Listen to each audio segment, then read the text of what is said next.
بسم اللہ الرحمن الرحیم۔ السلام علیکم اسٹوڈنٹس، آج ہم 9th کلاس کا سبق نمبر 5 ہے، اس کا نام ہے نسو اور سلیم کی گفتگو۔ تو ہم نے پہلے اس کے 2 لیسن پڑھ لی ہیں، اب تیسرا لیسن ہے اس میں۔ تو پیج نمبر ٹیکسٹ بک پہ 30 ہے، تو ہم یہاں سے سٹارٹ کرتے ہیں۔ پچھلے لیسن میں ہم پڑھ رہے تھے باپ اور بیٹے کی گفتگو ہو رہی تھی۔ اس نے کہا کہ کیا شطرنج کھیلنا جاتی ہے، تو بیٹے نے کہا کہ مجھے پسند نہیں ہے۔ تو ہم یہاں سے سٹارٹ کریں گے، تو اس کے ساتھ ہی یہ ہم پڑھیں گے۔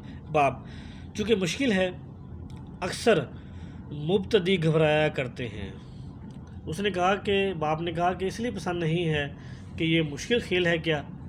اس نے کہا کہ اکثر مبتدی یعنی کہ جو سٹارٹ کرتا ہے کوئی بھی کھیل، اسے کہتے ہیں ابتدا کرنے والا۔ مبتدی ابتدا کرنے والا، شروع کرنے والا، سٹارٹ کرنے والا، وہ اکثر گھبرایا کرتے ہیں، پریشان ہوتے ہیں کسی بھی کھیل کو شروع کرنے میں۔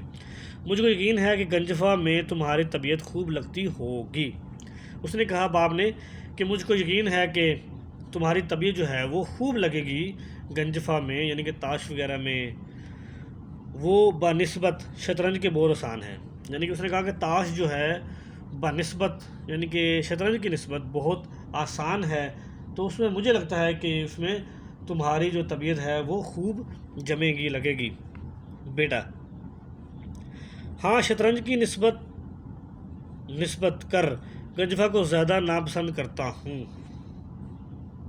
تو یہاں پہ اسٹوڈنٹ لکھا ہوا ہے ایک نمبر نیچے ہم پڑھ لیتے ہیں کہ کیا لکھا ہوا ہے۔ اس میں لکھا ہوا ہے کہ آگرہ اور کانپور دونوں ابتدائی ایڈیشنوں میں نسبت کر لکھا ہوا ہے، یعنی کہ نسبت کر لکھا ہوا ہے، بنسبت کی نسبت کر لکھا ہوا ہے۔ بنسبت کی جگہ یہ متروک ترکیب نذیر احمد کے یہاں بھی کم دیکھی گئی ہے۔ اس کتاب میں صرف وہ جگہ آئی ہے، 2 جگہ آئی ہے۔ اس نے کہا کہ اس کتاب میں 2 جگہ آئی ہے۔ جو نذیر احمد ڈپٹی نذیر احمد جو مصنف ہیں ان کے، جو وہ اکثر جگہ پہ بنسبت کم لکھتے ہیں، نسبت کر لکھتے ہیں، یعنی کہ یہ ان کا اپنا ایک لہجہ ہے، ان کا اپنا ایک انداز ہے۔ تو آگرہ اور کانپور دونوں ایڈیشنوں میں اس نے کہا کہ یہ نسبت کر لکھا گیا ہے، یعنی کہ بنسبت۔ ہاں، شطرنج کی نسبت کر گنجفہ زیادہ ناپسند کرتا ہوں۔ اس نے کہا کہ شطرنج کی نسبت میں گنجفہ کو زیادہ ناپسند کرتا ہوں، یعنی تاش کو میں زیادہ ناپسند کرتا ہوں شطرنج کی نسبت۔ باپ: ہاں، شطرنج میں طبیعت پر زور پڑتا ہے اور گنجفہ میں حافظے پر۔ اس نے کہا کہ شطرنج کھیلنے سے طبیعت پر زور پڑتا ہے اور گنجفہ میں حافظے کے اوپر زور پڑتا ہے تاش میں۔ بیٹا: میری ناپسندیدگی کا کچھ خاص کر یہی سبب نہیں ہے۔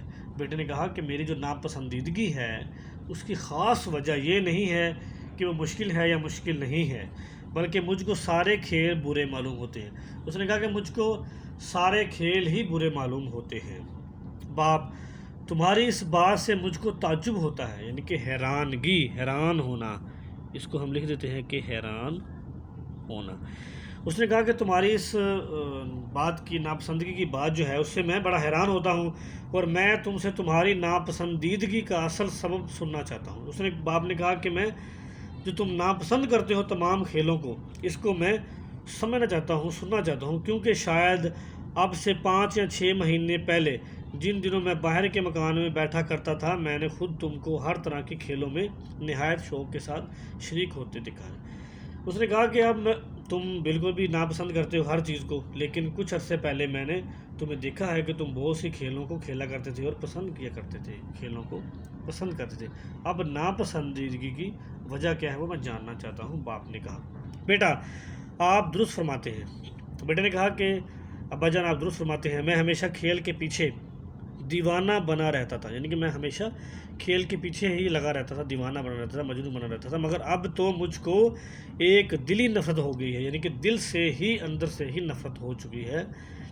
بیٹا یعنی کہ باپ اب بولا، آخر اس کا کوئی سبب خاص ہوگا، یعنی کہ اس کی کوئی خاص وجہ ہوگی، کوئی مخصوص وجہ ہوگی کہ جو تمہیں تمام کھیل ہی ناپسند ہیں۔ آخر ایسی کیا وجوہات ہے جو تمہیں یہ کھیل جو ہیں وہ سارے ناپسند ہیں؟ اب بیٹا: